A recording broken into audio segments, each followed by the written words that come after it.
Assalamualaikum, selamat petang rekan-rekan. Hari ini saya nak tunjukkan menggunakan sistem power steering untuk mengatasi apa jua rintangan yang ada di trek kayu ini. So, saya gunakan joystick lah, radio master. Okay. Macam mana dia atasi dari belakang tu melalui sebatang kayu. Okay, dikawal.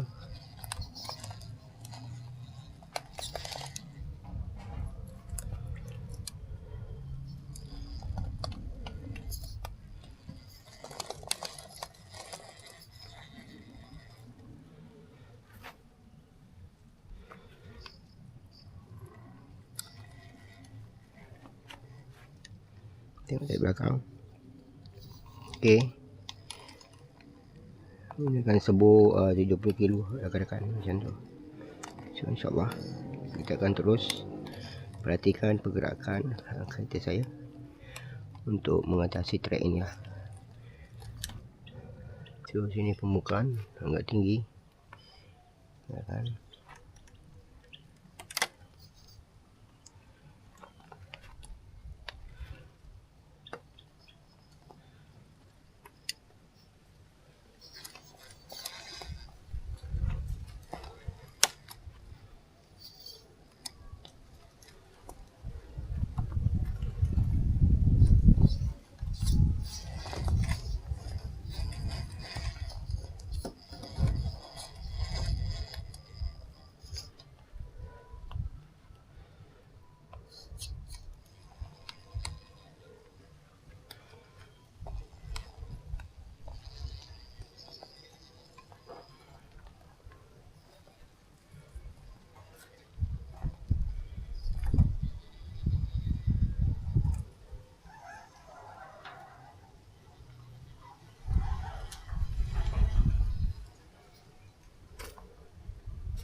Okay, di sini saya nak tunjukkan teknik macam mana menurun di tempat ini dengan dibantukan dengan tengok dari belakang. Okey. Dari belakang tu kena rapat lah. Sebab ni nak turun ni kan. Tempat ni nak turun, tengok. Okey, dari belakang. Okey, tengok dari belakang. Nampak?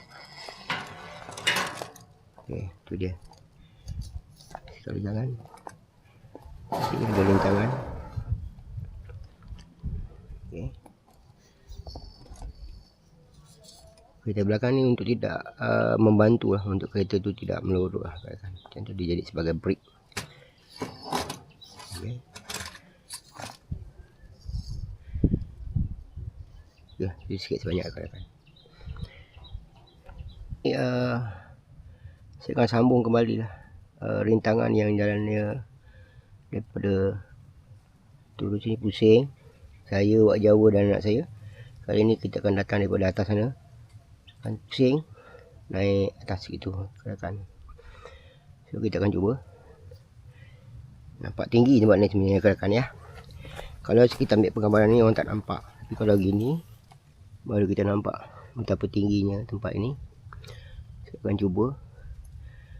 Kerana penggambaran ni saya yang ambil gambar, saya juga yang main kereta, agak sukar sikit lah kadang-kadang untuk kita membuat penggambaran macam tu.